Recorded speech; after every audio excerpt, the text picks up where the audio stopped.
Attention shoppers, clean up on aisle 14. Clean up on aisle 14. Someone dropped a jar of pickles. Kosher pickles. Beatboxing at a big box store. Surprising. What's not surprising? How much you could save by switching to Geico. A red minivan has the lights on in the parking lot. Geico. 15 minutes could save you 15% or more. Geico.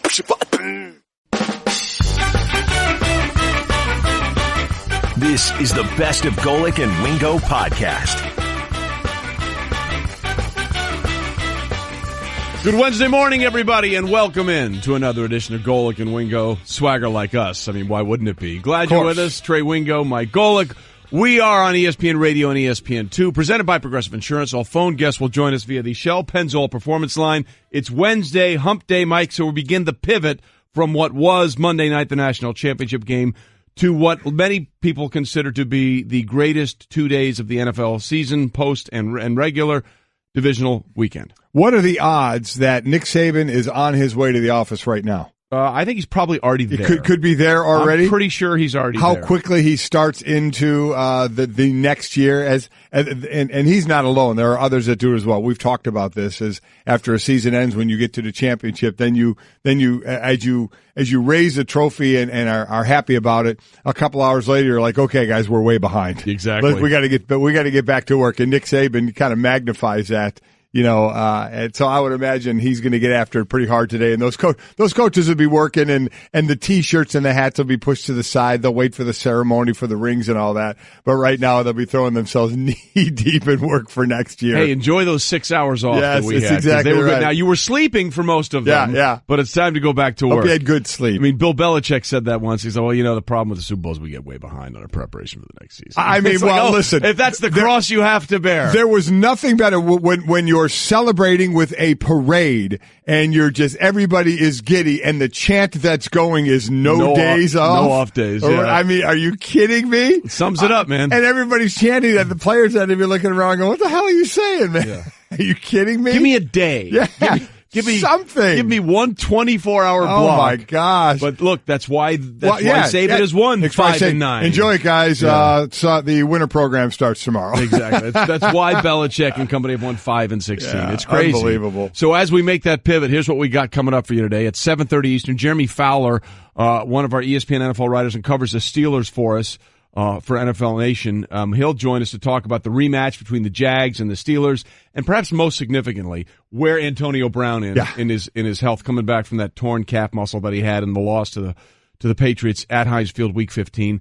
All along, the goal was to have him ready. He did return to practice this week, but returning to practice and playing at a high level are two very different things. Listen, playing in the game and, yes, playing at how you normally play are two different things. Are you playing at Antonio Brown level? It would be tough to think he could be all the way back there, but a high percentage of that would be pretty darn good as well for as good a player as he is. So that's something I guarantee you we're not going to know until game day, when all the cameras will be on him on pregame. When he's out there running around, everybody will be looking for a little bit of a limp. Is he favoring it? How's he cutting and all that? So we'll see. You'll hear all the things. You've already heard a ton out of him as far as playing, but I don't know what Antonio Brown we're going to get. I don't even think they even know until they get out there and do it. So he'll join us at 7:30. At 8 o'clock, the big man, Damien Woody, will be here. He'll help us break down all the matchups, including that one, as well as the Patriots against the Titans, and what to expect from Philadelphia. I mean, that's going to be the interesting thing here, because I don't think we've ever had a 1 seed feel less like a 1 seed, obviously because of the issue to Carson Wentz. And it's not taking anything away from the rest of the team and how good they may be in that defense and what they can do. You don't have a guy who was considered the MVP of the league. That's it. You have to, and at the most important position on the field. In team sports in this country, as we saw in the national championship game. So there has to be some trepidation going into it. So we'll break that down. And, of course, the Saints and Vikings are going to be a really interesting game. We'll get into that. So we'll get into all the games with Damien a little bit later. Minkah Fitzpatrick, by the way, of the recently minted, now back to work, national champion from Alabama. Of the draft-eligible players that were on that field on Monday night, he was the highest rated of them all. And it is a collection of between Alabama and Georgia of going on to the next level. He is the highest rated of them all, and he is a player. Yeah, the defensive back. Now, he's a junior, and so, he's actually number 2 on Mel Kiper's big board, behind only Saquon Barkley. So I'll talk to him about what the future holds for him. And Tom Waddle from Waddle and Sylvie will join us in Chicago, talking about what's going on with the Bears and the hiring of their new head coach, Matt Nagy. Who was very open about his shortcomings, I would say, and as a play caller in that Kansas City, Tennessee wild card game, of how things didn't work out. He was very open about that. And 39-year-old looked like there was a couple of choices maybe between that and the Colts for him, and they're very happy in Chicago. As a guy, I think for most, obviously in the football world, you know who he is, but I think a lot of people outside the football world didn't have a whole lot of knowledge about him. But I will say this. Remember, I had said he went to Delaware as a quarterback. Then he played in the arena, in arena football for a while. And I said, I think I may have missed him in my time with Mike Adamle and then with Greeny. Turns out I didn't. Oh, you called the game? Somebody sent us a YouTube of one of the arena bowls he was playing in that me and Greeny were doing. And, we were talking to him, had him mic'd up and stuff. Which team? Because I did, Schlereth and I, at the same time you and Greeny were doing, we also did arena football games. I think he might have been with Dallas that year. He had come over from a Georgia team. I was with Dallas that year in that title game. But it was because they just sent the user. I didn't see the year or anything, and I didn't look it up, and I will. But I did cover him, and he was a very, very loud, engaging, a rah-rah type of a quarterback and player. It'll be interesting to see how that carries over into his coaching role, his first time as a head coach. And the interesting thing there is now we have 2 head coaches in the NFL that spent time in the Arena League. Not only him, but Jay Gruden. Right. Was a long time with the Orlando Predators. I definitely covered him. A solid franchise in the Arena He was League, a player and then a coach. He had done it all there. Definitely covered him for more than a few years. All right, so we got a lot to get to, so let's start this show as we do on most days with... It's time for Off the Top. Whether you like it or not, it's just beginning. With Golic and Wingo. And we start off the top with college basketball. 9th-ranked Sooners beat number 8 Texas Tech 75-65 behind who else? Trae Young's game-high 27 points and 9 assists. Young has scored at least 25 points in 13 straight games. Yeah, it's pretty impressive. Last night wasn't one of his better shooting nights. No. In fact, his worst shooting night of the season. He was 7-23, just 30%. But Oklahoma did move to 3-1 against top 10 teams. His first half was bad, just 5 points, 1-12 shooting, 0 of 10 on contested shots. Second half, he put up 22 with 6 of 11 in that second half. So had a better second half. Looked like, because Texas Tech has a very good defense. So that was, you're wondering, was he going to be able to equal his totals? And certainly his second half helped them do that. More importantly, they get the win. It just threw up on the screen here. I think I called the game with Matt Nagy too, because he was with the Columbus Destroyers when Schlereth and I called one of those games, so we both forgot that we had gone through the Matt Nagy process in our and certainly game. We'll try and get him on the show. Yeah. By then we'll have that all locked down. We'll get that all straight. What games we did from the Arena League as teams changed a little bit there, but it was a ball to do that league for sure. I love doing the Arena Me games. too. That was a lot of fun. Yep. Best thing about Trae Young and Oklahoma here is you're right. His first half was terrible, but it was what he did in the second half. Right. And that's the thing. Everything you see with this kid shows how special he is. But when he has an off night, it's that mentality. Eventually they'll go in because that's what I do. Keep they shooting. Go in. Yeah, exactly right. Shooter going to shoot. So you're going to shoot your way into a streak or shoot your way out of a streak. But either way, you're going to keep shooting, and it worked for Trae Young again against a very good Texas Tech defense. Off the top. Well, that's the present of college basketball. And for guys like you and me, this was our wheelhouse, big man. Big East nostalgia in full effect last night. Patrick Ewing made his return to Madison Square Garden for the first time as the head coach of the Georgetown Hoyas. Yeah. What am I talking about? Yeah. Georgetown Hoyas. See the shirt I'm wearing. Yeah. To a 69-66 win over St. John's, coached by Chris Mullen. How about that? I mean, these two guys, Chris Mullen said he wore a tie, said he wore it for Ewing. These guys were on 2 Olympic teams together. They were on the original Dream Team, 84. Incredible. They matched up each other again 4 times, and Ewing was 3-1 against him. They were ranked in the top 3 in all 4 meetings. I mean, incredible what Chris Mullen left as the leading scorer there. We know, obviously, Patrick Ewing's career there. Met in the Final Four, in 85? Thompson and, they were national champs in 84 and then 85. That was the three of the top schools in the Final Four. Mullen three of the Final Four were all Big East. And St. John, one of the Final Four games, Georgetown beat them in there right before they lost to Villanova. I mean, that was just cool to see. Yeah. That was just really cool to see. Right. And now Georgetown started out well 8-0, and then they got into conference play some. They're sitting there at 12-4 right now, 2-3 to the conference. A little tougher for Chris Mullen. They're 10-7, 0-5 in the conference. The Big East just obviously isn't what it was. I mean, when we were going through school, that was when I was dominant. going through Notre Dame, when I was watching the Big East play at that point. These guys square off against one another. But that was very cool to see. Yeah, and the original Dream Team, the reason why I say it's 84, 92 was the first time in Barcelona where they had the professionals play. Right. But it was the 84 team that most people remember as the impetus for the Dream Team. That team was loaded in 84. That team was so loaded, Charles Barkley didn't make the team. Yeah. Okay, that's how good. And I remember reading a Sports Illustrated article about the Olympic tryouts, and Bob Knight at Indiana was the head coach, and he was working these guys, and they were going great. And Barkley was playing really well, but they didn't think he was going to make the team. And one of my favorite quotes ever from Sports Illustrated, all the years I read it growing up, they said Charles' nickname was the bread truck back then. Just because obviously he's a big dude. He at Auburn, he went by the nickname the bread truck. And one of the quotes, unnamed NBA scout said, "If they cut the bread truck, I'm pulling for the Russians."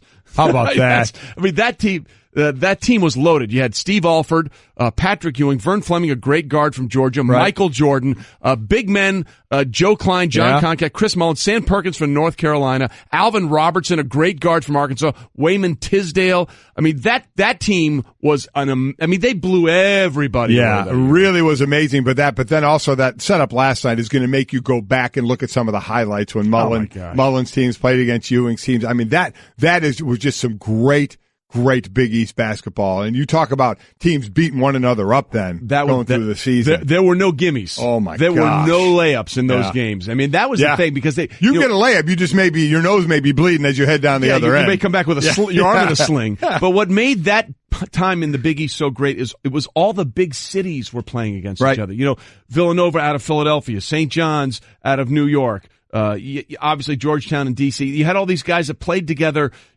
in cities, and they were playing against each other, representing their cities, and that's what made it so much fun. I mean, it was really a blast. Ball, and so to see these guys now walk out in suits, instead of shorts and a basketball jersey is kind of odd, but it's pretty cool seeing them leading their former teams. Yeah, in fact, I ran into Patrick Ewing in 2012. I was down in D.C. Well, we'll tell that later. We'll tell that story later. Good story. Yeah, we'll tell it later, though. I like that. Off the top. We'll continue with Off the Top. And NBA now, the Thunder fell to the Blazers Tuesday, 117-106, with Russell Westbrook putting up 22 points, 12 assists, and 9 boards. Sixth time this season he's finished an assist or rebound shy of a triple-double, most in the NBA. Right there, and he also has the most triple-doubles in the NBA at 14. So just imagine if he had a few more of those. But again, just imagine with him. What's wrong with Russell Westbrook? Last year. I mean, this is ridiculous of what we're talking about here, of him being one shy. As you mentioned, twice as many as anybody else. The 14 triple-doubles are also twice as many as anyone else in the league. So they take on the Timberwolves this evening at 8 Eastern on ESPN. So he's just a triple-double waiting to happen. These are teams that are 5th and 6th in the conference as well. So that's the one thing about it, is especially then the difference in playing tonight against Minnesota. To me, the difference is Minnesota is building to something. Yep. And for Oklahoma City, I think this is the only year you're going to have those three guys together, and then that's going to splinter off. So they got a 1-year shot, where Minnesota, you really see what's building there when they play tonight. Well, they're building to something, but it's just going to end in April or May or June. I mean, no. I mean, down the road, down the road, those guys staying together for some years. I'm talking about Oklahoma City. That's what I mean. They're building to something. It'll be that's what I'm saying. Yeah. They're ending this year, where Minnesota, who the team they're playing in, that's going to go on for some years. I think we both missed each other. We're both sort of saying the same thing, and somehow it didn't work together. Yeah. And I'd like to apologize on behalf of this show. We'll do everybody. We'll figure that out. Off the top. Staying in the NBA, the Warriors have won 12 straight games against the Clippers, and meet them tonight, 10:30 Eastern on ESPN. Kevin Durant has missed the last 3 games with that right calf strain, but is probable tonight.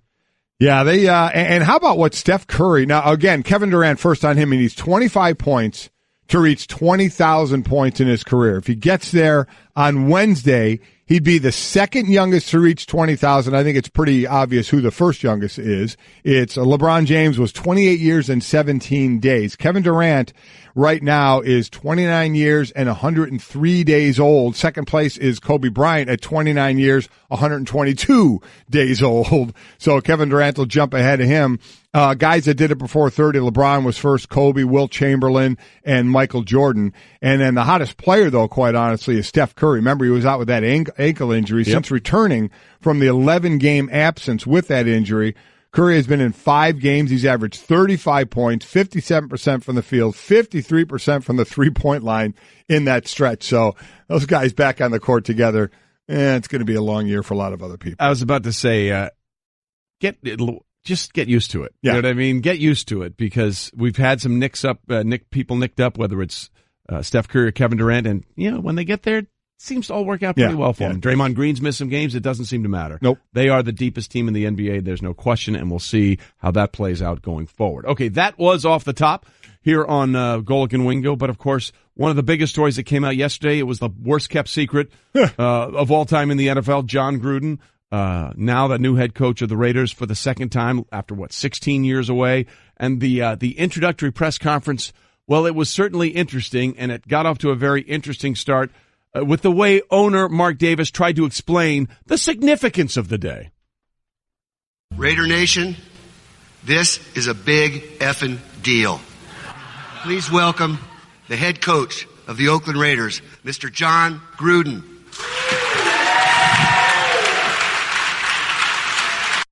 So it's a big deal. Big effing deal. It's kind of a big deal. And before that, they showed an incredible video. They dropped the lights. They dimmed the lights like you did before a basketball game and introductions. And they now, dimmed them in there. Let's get ready to rumble. And they showed a great video clips of Gruden. So, we'll see. He took some questions afterward, talked about how emotional it was for him and how happy he was to be back. I thought some good questions out there. You knew there was going to be a question about the money. It's reported 10 years and $100 million. And I just figured, listen, at that point, you just say, I'm not talking about the details of my contract, but I love John's answer. I'm not really sure of the details of it. And really, we're going to believe that one? You don't know the details of the contract let's that just you say signed? he knows the most important details. Yes, he does. I think we know. Look, I think we can all agree. I probably don't know all the details of every contract I've ever signed, but I know what matters. You know one deal. I know what matters. And the proper people have the proper number for direct deposit. That's exactly right. But, as you sit there and you look at it, though, there have been Jon Gruden is now, from the numbers, is the 12th head coach since 1960 to have multiple stints with one team. And the second time around doesn't work out so well. No. None of those previous 11 head coaches ever reached the Super Bowl. In fact, just 4 reached the postseason. The winning percentage is under 40% on the coach's second stint with their team, compared to over 60% winning percentage the first time they're with their team. The first time they're with their team, they've averaged about 6 years staying there. The second stint with the team, they've averaged less than 3 years there. So, that's going to be the question. Well, then it's great that he got a 10-year contract. Well, yeah, man. that's the why, best thing going. That's why I think a lot of people were scratching their head a little bit to say, okay, why so much? Why so long? 54% winning percentage for him. But again, it is more than that. It is keeping the hype going in Oakland for another year or two and then having that, bleed over into Vegas and a guy like Jon Gruden to help that along. Just so people understand, when Mark Davis says it's kind of a big effing deal, this is why. There were 110 media members there, 45 to 50 former players there, including Hall of Famers like Jim Otto, Howie Long, Tim Brown, Jerry Rice, Ted Hendricks, Mike Haynes, Dave Casper, Willie Brown, James Lofton. Others on hand included former Raiders head coach Tom Flores.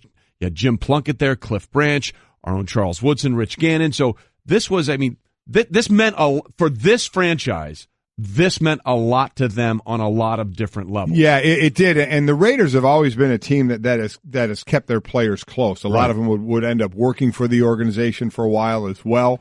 And that alumni group is a close group there, no matter if they were in Oakland or in L.A. at times as well, and soon to be Las Vegas. The one thing about it, if you were a Raider, that's a tight-knit group, so it's not shocking a lot of those all-time greats showed up for this, because that's Raider Nation, man. That is absolute positive Raider Nation, and saying it's a big effing deal is about as Raider-esque as you could do. Absolutely, right? I mean, that was. I'm shocked he didn't actually say the word and just make everybody have to beep it out. That would have been the most Raider thing. Yeah. That was very Raider. That would have been the most Raider thing. That's exactly right. So Mark Davis got up and introduced Gruden in that very interesting way, and when Gruden finally took to the microphone, it was pretty clear he had a passion for coaching and coaching this team. Yeah, there is unfinished business. And as a coach, I was traded. I've been fired. I've missed the game terribly, but I've really missed the Raiders. And for my career to end on that night in New England, it still ticks me off. And I'm so thrilled to be back here. I hope people understand the emotion inside of me. I feel unfinished business. I also feel a lot of loyalty, and I feel a lot of responsibility to get the Raiders going again. And it's been a while since we've consistently performed at a high level, and that's really all I care about. I'm going to do everything I can to help this team get right again. Now, they did have the season a year ago when they went 12-4, but obviously, much in the same way we're talking about Philadelphia, it changed dramatically when Derek Carr broke his leg in the next to last week. And for those that didn't make the connection, when he said, I hated to see my season and career with the Raiders end that night in New England, that was the Tuck Rule game in 2001 playoffs, where obviously they thought they had sacked Brady and gotten the fumble to basically end the game, but the rule was, it's now gone. Yes, it is. The rule is now gone, but as it was interpreted at the time, it was the right way to make that call. And of course, those were the two of the most unbelievable kicks I've ever seen in my life from Adam Vinatieri. The one to tie it in a driving snowstorm at Foxborough, I think it was 40-something yards, and the one to win it was less. But I mean, my God, the pressure on to make that kick and to lose it that way, that's what John was referring to there. Yeah, and as far as Gruden is concerned, I mean, he had choices, right? All along, he had a choice every single year. When he left coaching, everybody was waiting for him to come back. And we've seen it a lot with the media, with the coaches going into the media for a while and then going back. Everybody figured he would go back, and year after year went by, and year after year he had choices, and he was just waiting for the right choice. Now, I don't know if it was for the kids to get older or what, because he kept thanking, obviously, his wife and his kids, because everybody, when you do something like that, everybody's got to be in on it. Absolutely. Without a doubt. And it was just the right time, right place, and perfect storm for him. Yeah, and look, we wish John the best. Having worked with him here and studio shows on NFL Live and doing stuff with his quarterback coaching school and working with him on the draft. Look, the passion is there. I can tell you this: the passion is still there for Jon Gruden, and I think that's what he wanted to do. Going down and sitting there in those pre-draft meetings and just going through film. He felt like he was at home. And the coaches just do that. I mean, Herm said it when he left. I wanted to feel the grass underneath my feet. I remember when we had Eric Mangini working with us. He was happy doing what he was doing, and then he went somewhere to break down some film, and he put the clicker in his hand, and he said, Trey, I felt like it was the missing finger from my hand. So once it gets in your blood to be a coach, it is really, really hard to give that up, and they almost always invariably go back. And they really do. And I tell you what, him bringing that up again about the Tuck Rule made me think of two things really quick. Two things in Raider history. Two things that they say. That was a fumble, and Franco Harris didn't catch that ball. Exactly that ball hit the ground. It hit the ground. The immaculate reception back in 72. Yeah, so for people that don't know that play, you couldn't have someone else touch it, another offensive player touch it and still be called a reception. Right. And that was the big question. Did Frenchie Fuqua, who was the running back, catch it before Franco scampered it into the end zone? So congratulations to John. We'll miss him dearly here, but we wish him all the success going forward in the Raiders. Golic and Wingo, The podcast. Mm-hmm. Trey Wingo and Mike Golic Sr. There was a new poll that came out. It came out right after the new year. Yes, it did. January 4th, I believe it came out. From a new Gallup poll. And some of the numbers were interesting. 37% of you say football is their favorite sport to watch, and that's still more than 3 times any other sport. Now, that's down a little bit. Football's peak was 43% in 2006. But when people say, why do you always talk about football? because that's what people still care about. Yeah, I mean, 3 times more, Mike, than any other sport. You look at the vote now, all adults, the vote went 37% football, 11% basketball, 9% baseball, 7% soccer. And those numbers basically hold, whether it's men, women, then the ages as well.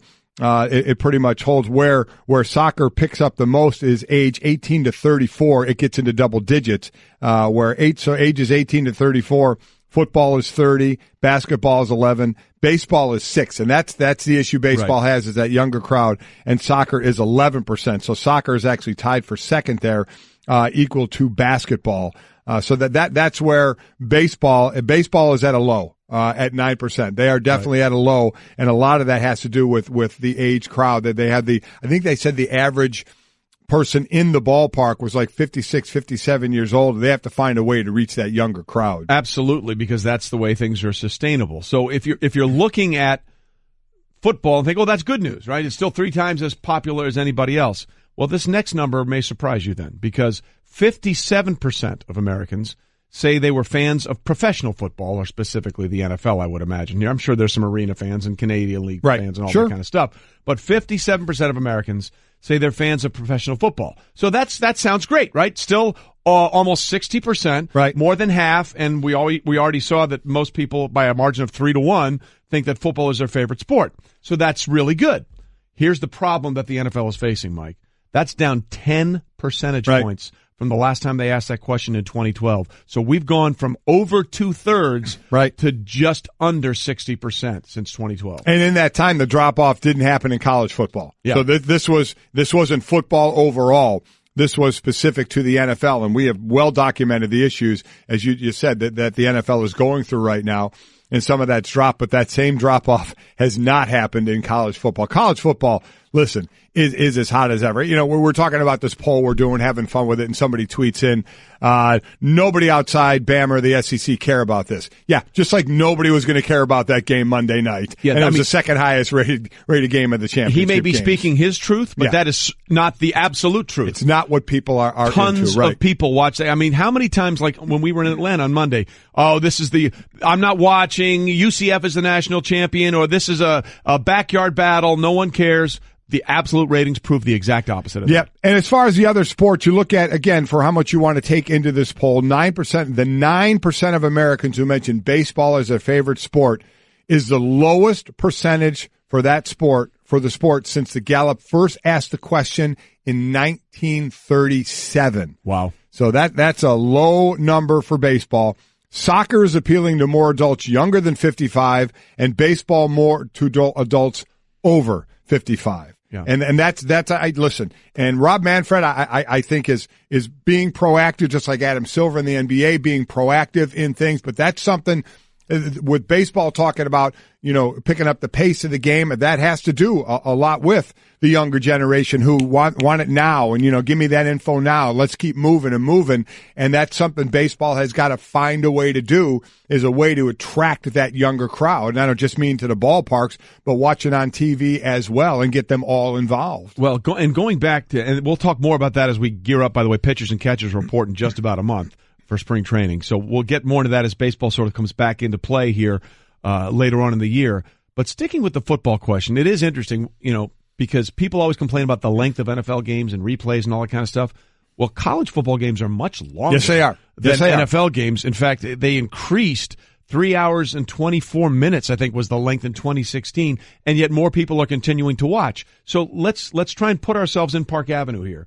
If you're Roger Goodell, the commissioner's office, and the NFL's league offices in New York, when you see these numbers, by the way, football has been the most popular sport in America since 1972, so this has been a continuing theme. Mm-hmm. But when you see that you're down 10 percentage points in professional football, being a fan 67% in 2012 to 57% now, what can you do? What can we do if we're the NFL to try and, hey, let's see if we can reverse those numbers? What do you do? Listen, I people can easily pick out things that that the NFL that's taking them away, from the national anthem protest to the bickering all the time, I think, between the league and the union, the discipline that's going on, the domestic violence issues that are happening and how they've been dealt with, concussion issues. So, yeah, I think you can pick them out. It's just, How do you change it? How do you change it? Yeah. Well, one of the first things that has to change is the relationship between the league and the union. It has to change. You got a few years before that deal comes up, but that has to change. They have to be on the same page on more things. Somehow, some way. I'm not going to sit here and start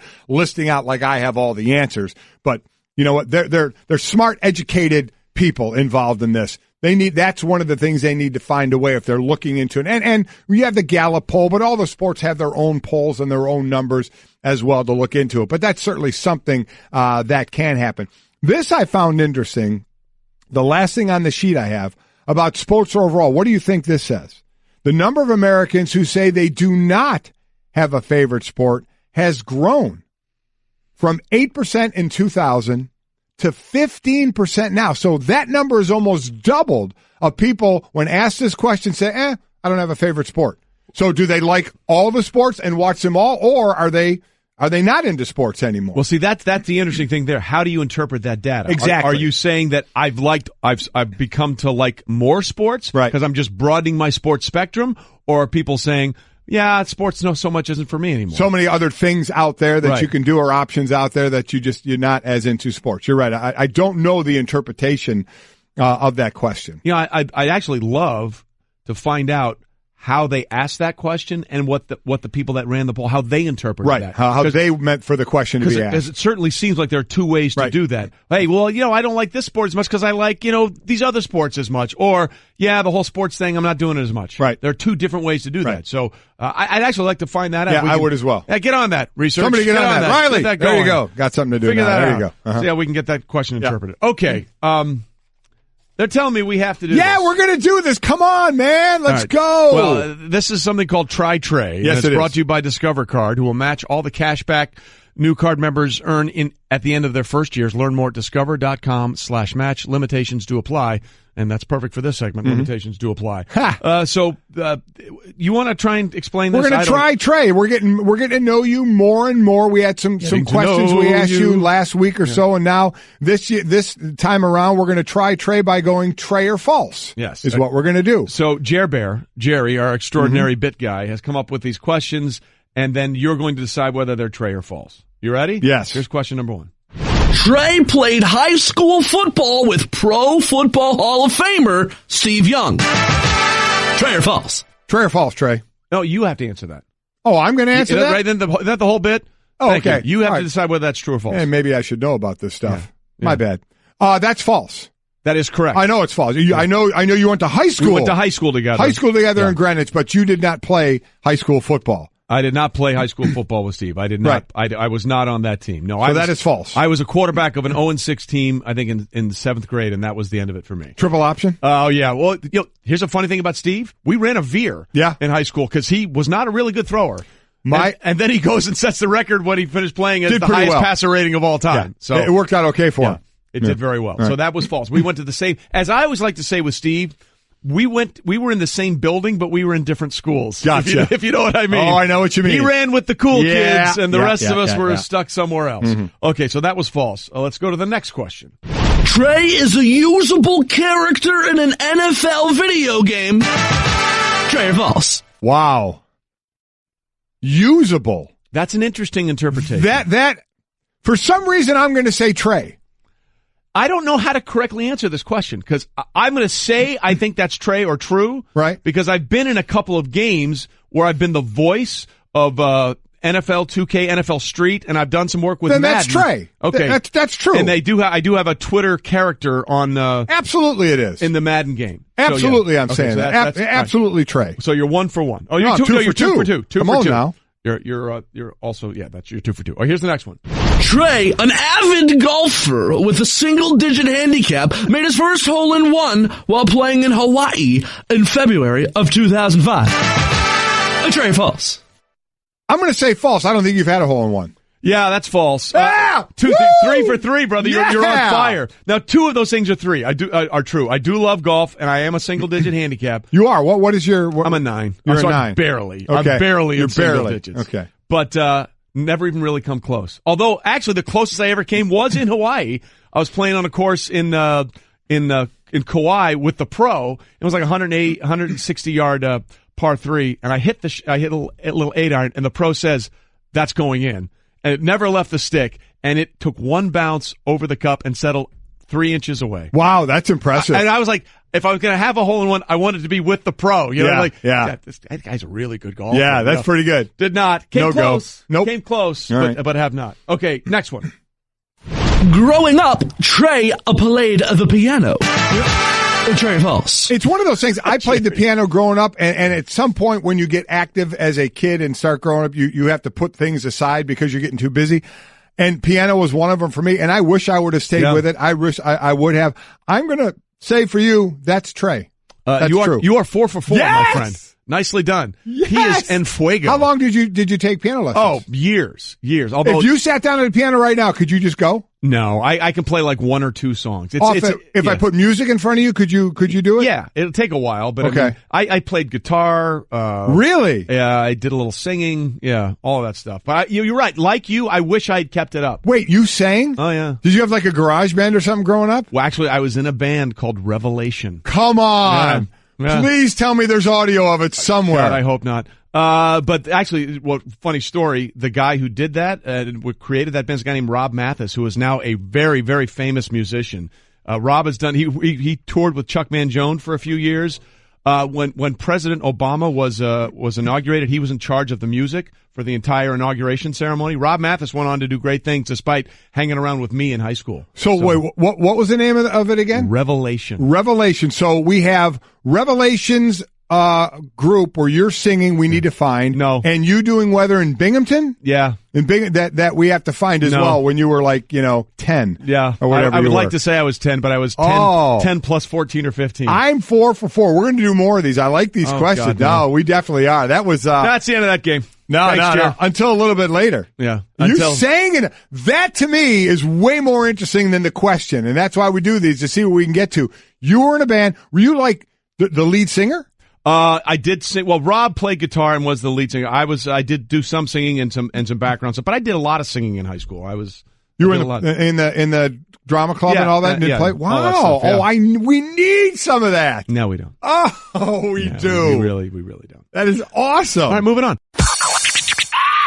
Golic and Wingo, the podcast. What a day, what a show, what a time. I tell you what, a great sports night last night. Yeah. No doubt about it. 1, 2, 3, 4.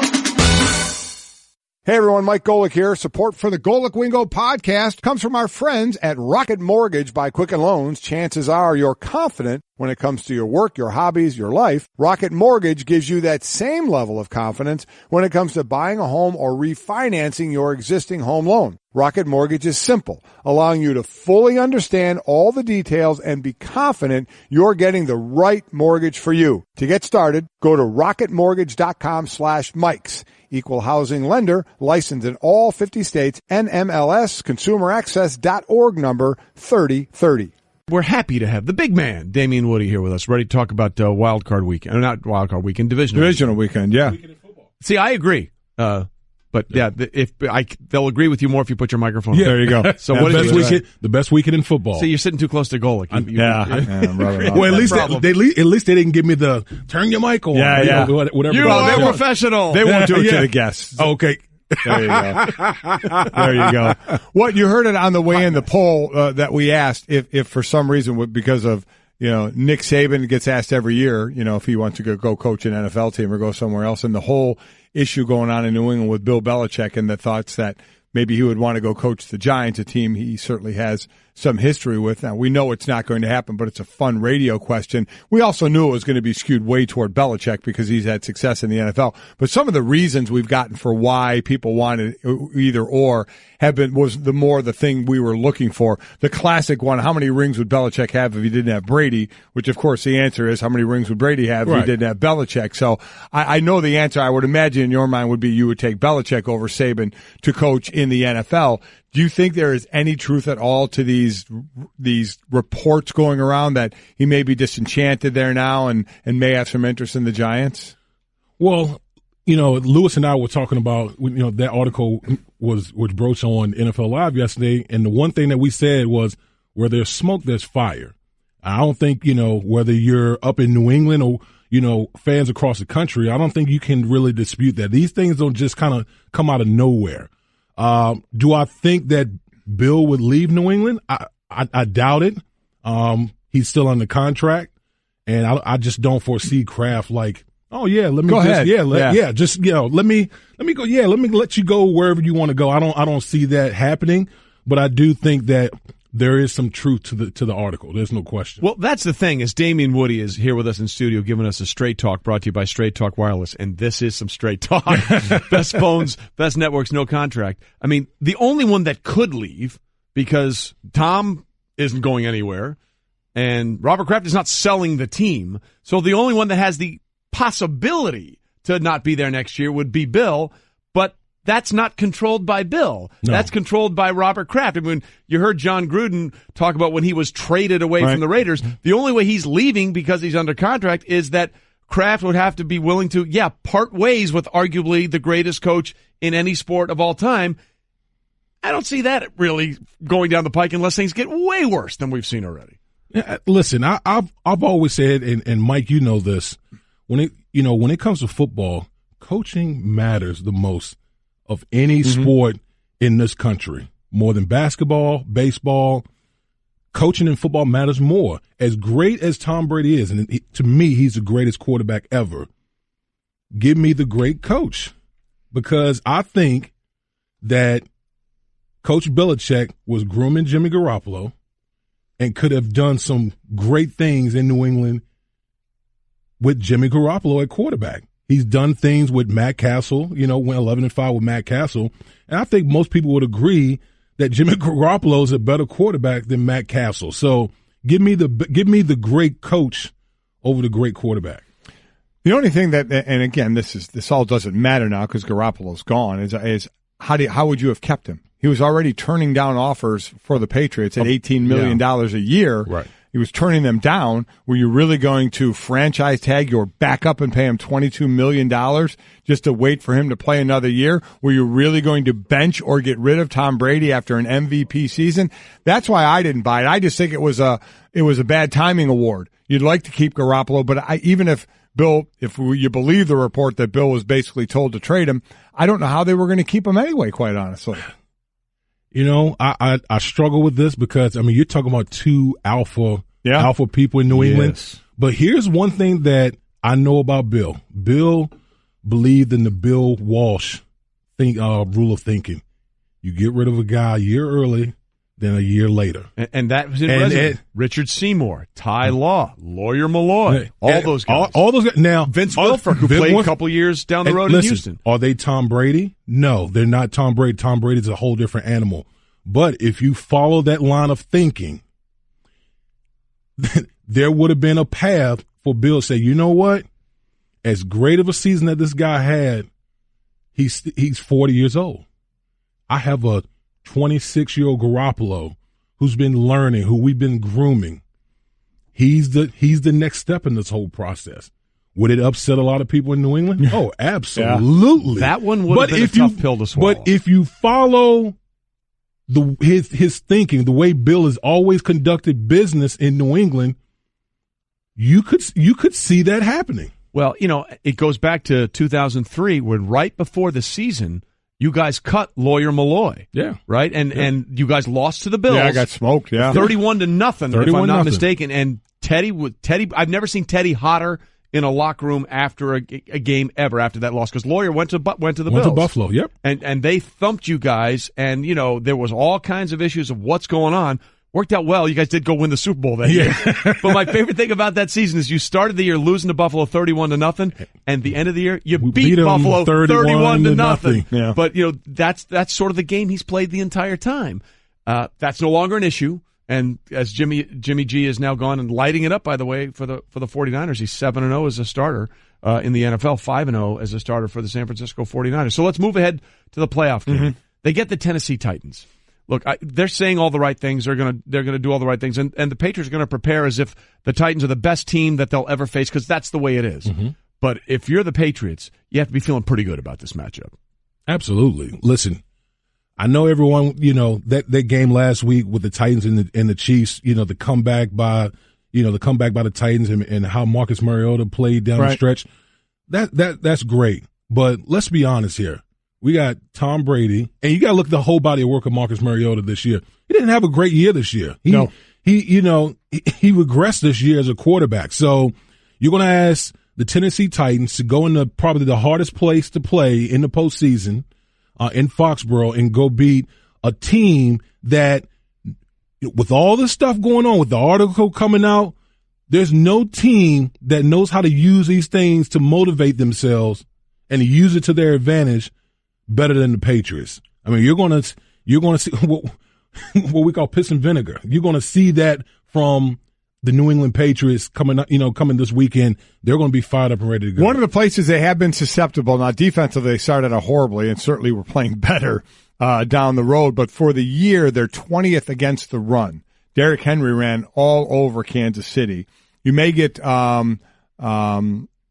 why am I drawing about DeMarco Murray back? Right. You may get him back, but there are those that would say, I was like, I wanted to help you, but I didn't know what you were talking about. Just leave Derrick Henry in there because he seems to get stronger as the game goes on. Either way, that would be a way. Is that the way, I guess, in your mind for Tennessee, not only to try and win this game, but to control the game also? That's the path for them. I think it's going to be paramount for them to control the clock.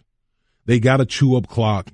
Try to keep Brady on the sideline, but that's usually the strategy for most teams is to control time of possession. But here's the problem with when you're playing against the Patriots, and Bill used to teach us all the time. Used to say all the time, more teams find ways to lose the game than win them, and it's kind of the same script. Teams go up there, they commit a turnover, they do things to shoot themselves in the foot. The Patriots capitalize, end of story. So obviously the game plan is going to be a heavy dose of Derrick Henry because the one weakness for the Patriots is their front seven, their rush defense. But they're going to have to be able to score points to keep up with the Patriots, and I just don't see that happening. Well, you know what that means then, as Damien Woody is here with us inside studios. That's the one thing that's not going to happen. Derrick Henry is not going to beat the Patriots. I mean, what they're better at than anybody, and I mean than anybody, is whatever you do well, we're taking that away. So this game is going to be on Marcus Mariota, who, by the way, has done one thing that Tom Brady has never done, throwing a touchdown pass to himself. Yes, he has. So he does have that little feather in his cap. He does. That's on his resume. So this game is going to come down to them making plays in the passing game because they will sell out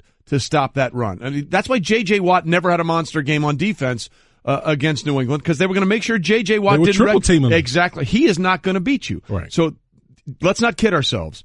They're not going to be able to run all over the Patriots because that's the one thing they're going to take away. So the question then becomes, can Marcus Mariota find other receivers besides himself to throw passes to beat New England? I highly doubt it. Yep. Because, again, we go back to the point, the Patriots make you play left-handed. They want to take away the things that you're comfortable with. And in this particular situation, it'll be Derrick Henry. It'll be Delaney Walker. Okay, so make Eric Decker, right? Make those other guys beat you. And we saw in the Chiefs game, listen, Eric Decker had a big catch. Yeah, he did. But he also had a huge drop. So can those guys consistently make plays to beat the Patriots? That remains to be seen. Yeah, it does. And with Marcus Mariota, to your point, Trey, I agree. What can he create outside the pocket? That's the second game on Saturday. The first game on Saturday, Atlanta is going to Philly. And, boy, it's been a while since a number one seed hasn't felt like a number one seed. And you don't mean it in a derogatory way to Philadelphia. You lost the most important position on the field, the quarterback, and a guy who was playing at an MVP level in Carson Wentz. Nick Foles certainly has been capable as a backup, but you're talking about a number one seed and where they want to go. And now you look at the way Atlanta's playing. It's not about where you start, it's where you finish, how well they played out against the Rams. How do you see this one going? Boy, that injury is looming large at the quarterback position for Philadelphia. Everything. Because here's the thing. Listen, Nick Foles, he can play within the structure of the offense, but what made Carson Wentz so special is the things that he can do outside of the structure of the offense. He has a huge arm talent, and the plays he makes off schedule, those were the plays throughout the season that made him an MVP candidate. And now you're taking that away.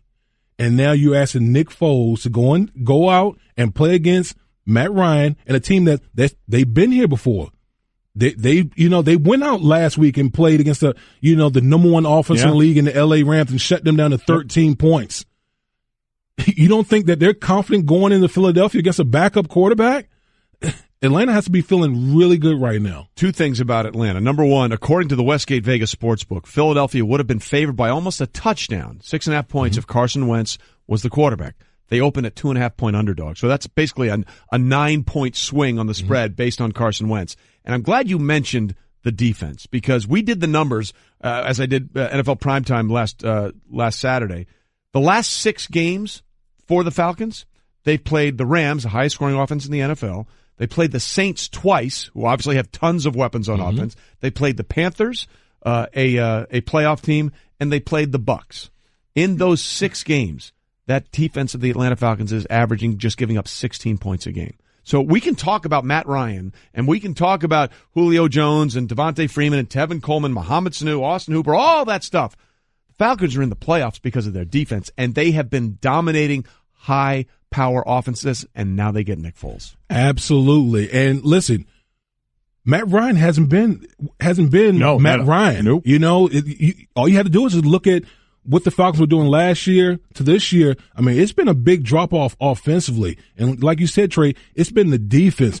And the thing that pops out about the Atlanta Falcons defense is their speed. They fly all over the field. They put you behind the chains and the down and distances, and they get after the quarterback. And I expect them to do the same with Nick Foles. Yeah, I do as well. One last note on that. We'll go to the Sunday games is, so if you're an Eagle fan, you're like, okay, defense, undersized, built on speed. Maybe, because it's been cold and bad weather, maybe we can get some bad weather. I'm looking at the forecast right now, 51 and partly sunny on Saturday. Not what you're looking for. Man, not what you're looking for at all, for that fast defense to be able to get off. Sunday, first game, Jacksonville at Pittsburgh, rematch. Jacksonville smoked Pitt early in the season, 30-9. Really doesn't have a whole lot to do with this game. Ben threw 5 picks. Nobody thinks he's going to throw 5 picks. We don't know about Antonio Brown in this one. But Jacksonville, you can't really be going into a game with more even though you may not have a ton of confidence in your quarterback and Blake Bortles. From a team standpoint, this team is pretty confident now. They're a confident bunch. They're a well-coached bunch. That defense, man. Oof. Listen, one thing you want to pack in the playoffs is defense. Jacksonville, they got the luggage. They got the luggage to take this thing. The question is, can they score enough points? Because as great as their defense is, and they have a bunch of playmakers on defense, you can't expect the Jacksonville Jaguars defense to hold down the Steelers to 9 points like they did earlier in the season. I just don't see that happening. Can Blake Bortles make enough plays? He threw for under 100 yards. Under 100 yards. He threw for 87 and ran for 88. Yeah, he did. Yeah, I call him Blake Vick. I mean, he literally his legs was better than his arms, but he's going to have to make if they're going to win the game, he's going to have to make plays in the passing game to beat Pittsburgh in Heinz Field. And that's what Pittsburgh's going to do. They're going to say, dude, you guys going to beat us. Blake, stack you're the going to box. Stack the box. Right. Yeah. And, well, that's the thing. I mean, look, when they won last time up there, week 5, Ben threw 5 interceptions. Yeah. That's not going to happen. No. Blake Bortles was 8 of 14 for 95 yards. That's very likely to be the scenario again. Right. So what?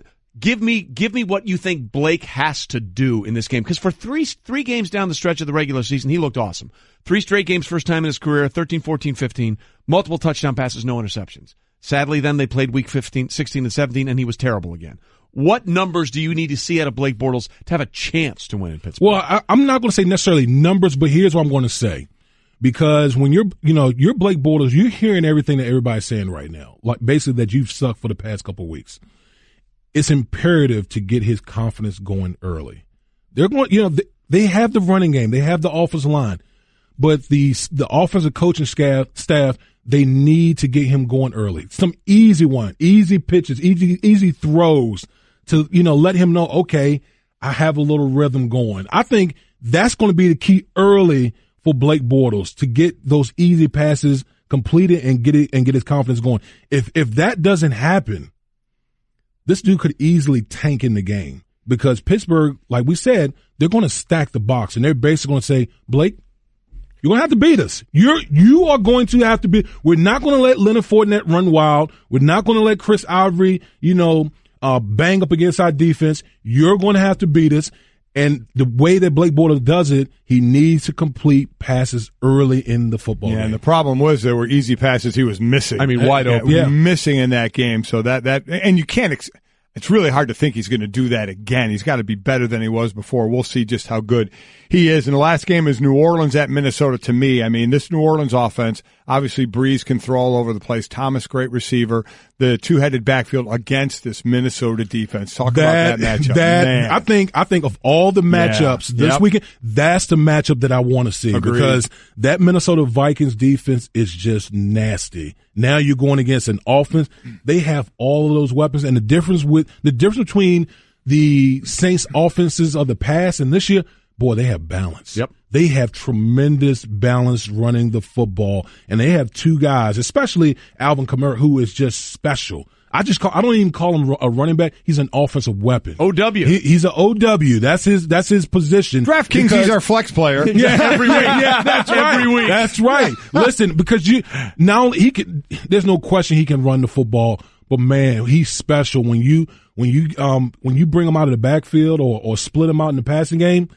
That's almost an impossible matchup for any defensive player in the National Football League. And that's always the thing to see, is especially when you split them out, who's guarding them? Who's guarding them? And you can tell how they're guarding them. Is it going to be zone, how they're going to play them? And that's something obviously you try and do as an offense. Right. You get a read on how the defense is going to play somebody. But that to me is when he lines up out of the backfield, who's on him? Absolutely. Yeah. But I think, and Mike, you'll appreciate this. This game is going to come down to the fronts. Yeah. It's going to come down to the fronts because that Minnesota Vikings defensive line, they're good. They're really good. They got, Everson Griffin. Mm-hmm. That's going to be the difference. That's going to be the key in this game. We talk about all the flashy guys, the Drew Brees, Alvin Kamara, all those guys, but this game is going to literally come down to the fronts. Who imposes their will on each other? I think that's what's going to win the game. Well, then it comes down to this. Do we believe that the Vikings defense, which is a really, really good defense, can do exactly what the Carolina Panthers did? Because they took Kamara and Ingram out of that contest, and they said, Drew Brees, you beat us, and of course he did. Right. But I also think that they have a better secondary, Minnesota does than New Orleans. So do they have the weapons on both the front seven and the back end with Trey Waynes and Xavier Rhodes and Harrison Smith and all those other guys back there to limit Drew Brees if they do stop the run? I think they do have the weapons. If they make Drew Brees, this is the crazy thing about the New Orleans Saints. Most teams, if you make them one-dimensional, they're kind of screwed. Not with New Orleans. I think Sean Payton has no problems if the running game's not going. Okay, Drew, go ahead and win us a game because he's definitely capable. Yes, but I think once you're in that situation, again, it goes back down to the defensive line of the Minnesota Vikings, because now you don't have to respect the run. Yeah. Now you can just pin your ears back and get after the quarterback, and no quarterback wants to see that. See, we can always do all this kind of stuff. At the end of the day, it's all about the guys in the trenches. Listen, I always say about the guys in the I trenches. always say when it comes to the playoffs, look at the cream rises to the top as far as the big boys in the trenches. The best teams the best teams have the best players in the line of scrimmage. They're playing the best. That's why they're in the postseason. Hey, look, last year the teams that played in the Super Bowl were the teams that had the most snaps together with their starting five offensive linemen. You can pretend like it doesn't matter. It matters. You know what it is, in Mark Davis' words? O-line play is an effing big deal. There you go. It's an effing big deal. Or big effing deal. Big effing deal, yeah. All right, Damien, thanks. NFL Live today? Yes. All right, NFL Live for you. Golic and Wingo, the podcast. It was all sort of one big giant Jell-O mold. It's very interesting where that went. We are delighted to be joined on the phone now by Alabama defensive back Minkah Fitzpatrick, coming off his second national championship in 3 years at Alabama. Minkah, first of all, congratulations, and take us through the emotions of that game. It certainly seemed like you guys swung the pendulum there, being down 13, then coming back with the big second half and winning it in overtime. It was a crazy game. I mean, as y'all seen, the emotions on our sideline, we were all pretty much locked in the whole game. We were ready to go, whether we were up or whether we were down. We were just really focused on just doing our job and executing. And I think we just did it a whole lot better in the second half than we did the first. But like you said, it was a crazy and wild game, but it was a real fun one to be a part of. And make it take people where they'll never be able to go, and that's inside a locker room and inside an Alabama locker room. At halftime, you're down 13-0. So what goes on with a Nick Saban locker room at halftime in that situation? We went over a couple of the plays, the calls, and stuff like that, stuff we did wrong, adjustments we needed to make. But a couple of the guys, we just stood up and said, we don't want to hear no talking. We don't want to hear nobody talking about this or that. We just want to see everybody go out there and do their job. We just want to see everybody go out there and execute, finish, play physical, and dominate the guy in front of you. And that's just what we expressed to the team, and I think we did a real good job of that during halftime. And Coach Saban pretty much said the same exact thing when he addressed the whole team. Well, Minkah Fitzpatrick with us, defensive back for Alabama. One of the adjustment that you made at halftime was a really big one, and that was making the switch at quarterback as Jalen Hurts went out and Tua Tagovailoa came in. What were you expecting out of that freshman? And I know you've seen him play before, and everyone talked about his potential, but did you really think, oh yeah, this kid's going to go out there and throw 3 touchdown passes in the second half, including a bomb to win it in overtime? I mean, if they didn't expect him to do that, they wouldn't have put him in the game, you know. I think we were all expecting really big things from him, and we all knew how good he was going into that game, and we all had faith and trust in him. The coaches had faith and trust in him, and they just realized what he can do, and they just put him in the game, and he did the job, and he, like you said, just brought us back from behind. While you're on the other side of the ball, you're also one of the leaders on that team. Did you say anything to him before he went out there once you knew he was going to go out on the field? I did. He was walking down the sideline right before halftime, and I could tell like he was getting locked in, he was getting focused, and he was about to get on the field. And I said, "You good?" And he was like, "Yeah, I'm about to go out there." And I was like, "Okay." I said, "The lock in," and I said, "Take over." I said, "Just take over and do what you do." And he said, "I got you, bro. I got you, bro." And he did that in the second half. So I was really happy for him and really excited. Well, he certainly did. So those are good words on your part. Just take over. That might have been what got him going. As Minkah Fitzpatrick is here with us on Golic and Wingo, the second-time national champion in Alabama. You're the second-rated player, by the way, on Mel Kiper's big board in terms of draft-eligible players that might go in April. Now, you have until January 15th to declare for the draft. You haven't done so yet. Can you tell us which way you're leaning at this point? I think it's pretty obvious which way I'm leaning. We're just talking with my family, my coaches on what to do right now.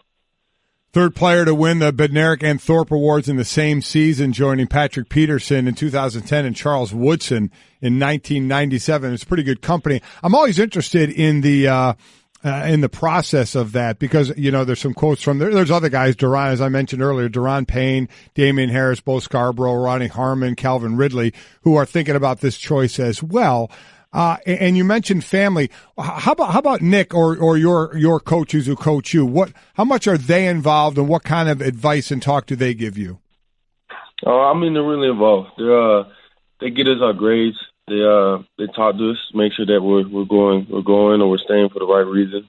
And you know, they have our best interests on their minds. So they're not gonna want us to stay for selfish reasons, and they're not going to want us to leave for selfish reasons.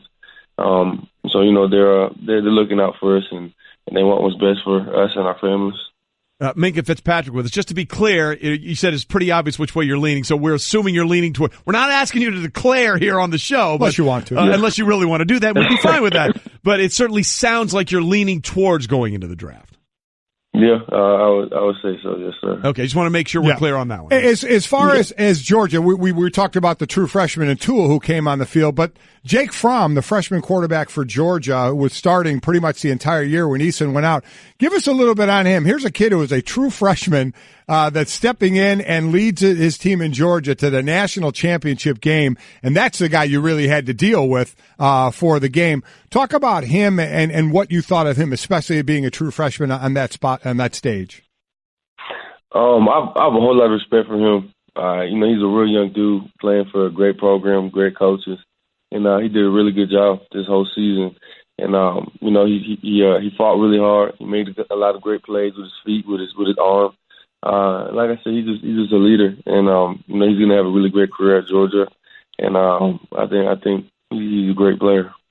Minkah Fitzpatrick with us, second overall pick on Mel Kiper's big board in the draft. won another national championship in Alabama. And, we read something about this, Minkah, that thought was very interesting. Years from now, when people may be asking you about that play that won the game. The play to tie the game. Tie the game and ended up going in. The big play in the game. Why you didn't see it? What were you doing? I was going to the bathroom on the sideline. That's a great story. Years from now, hey, it's a legendary play in Alabama history. Minkah, you were on the field. Tell us all about it. Well, I was kind of busy at the time. But you knew how you were going to. I like your explanation. You can tell everybody of how you knew if it was going to be a good player or a successful player. Now. Oh yeah. So I could tell which side was the Alabama side. So Alabama side was to the left side of our team, and the Georgia side was to the right side of our team. So if the left side started cheering, I knew it was us. We got the first down and scored a touchdown. If it was the right side, that means it was Georgia, and I had to go run out on the field and go back on defense. So that's how I knew what was going on. Crowd will always tell you. The crowd will always tell you. Minkah, that's a great story. And that was for the game winner, too. You were correct for that one. That's an amazing story, though. Unbelievable. That one will get a lot of mileage years from now. Yes, Trust me on this one. It's sort of funny, ha-ha now, but people will be dying later after your 12-year NFL career. You tell that story. You'll bring down the house on the banquet circuit, I promise you. Hey, Minkah, we appreciate you being with us this morning. Congratulations on another national championship, and it looks like we'll be talking to you leading up to the draft in April, and we look forward to that process as well. Thanks, Minkah. Congrats. Yes, sir. Thank you for having me. This has been the Best of Golic and Wingo podcast. Make sure to subscribe on the ESPN app, Apple Podcasts, and to listen every weekday morning at 6 Eastern on ESPN Radio, ESPN2, and the ESPN app.